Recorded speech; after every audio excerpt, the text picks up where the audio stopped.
Setiap perayaan Idul Fitri, ketupat tentu selalu ada di hampir setiap menu yang disajikan keluarga Indonesia. Makanan khas ini hampir tak pernah absen di atas meja, yang pada umumnya disantap bersama opor atau rendang seusai melaksanakan sholat Idul Fitri. Makanan ini hampir tak pernah absen disajikan setiap tahunnya di hari raya Lebaran. Nah, sebenarnya bagaimana sih asal-usul ketupat di Indonesia?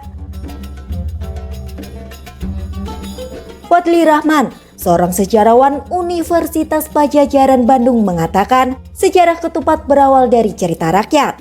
Ketupat diyakini berasal dari masa penyebaran agama Islam yang dilakukan oleh salah satu wali Songo, yakni Sunan Kalijaga.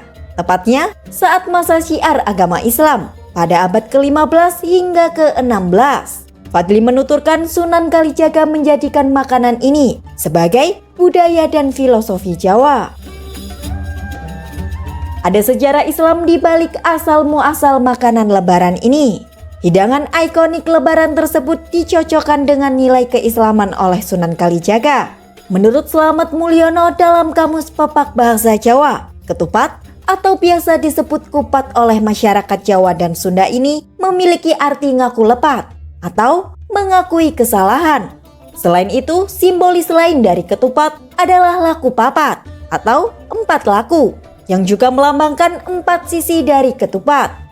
Sunan Kalijaga membaurkan pengaruh Hindu pada nilai keislaman, sehingga menjadi akulturasi yang padu di antara keduanya. Kendati menjadi makanan khas Lebaran, Fadli tak memungkiri sejarah ketupat bisa jadi berasal dari zaman Hindu-Buddha di Nusantara.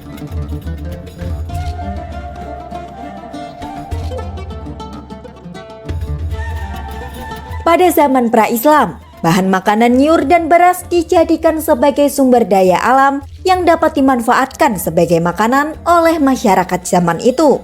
Adapun masyarakat Bali hingga saat ini menggunakan ketupat dalam ritual ibadah. Lebih lanjut, tradisi makanan ketupat tidak hanya ditemukan di Indonesia, melainkan dapat dijumpai di kawasan Asia Tenggara lainnya, khususnya negara yang penduduknya berasal dari suku Melayu. Di negara-negara tersebut, ketupat juga dijadikan sebagai salah satu sajian Hari Raya Idul Fitri. Sementara itu, melansir Kompas.com, sejarawan H.J. de Graaf menyebut janur yang membungkus ketupat kemungkinan menunjukkan identitas budaya pesisir yang banyak ditumbuhi pohon kelapa.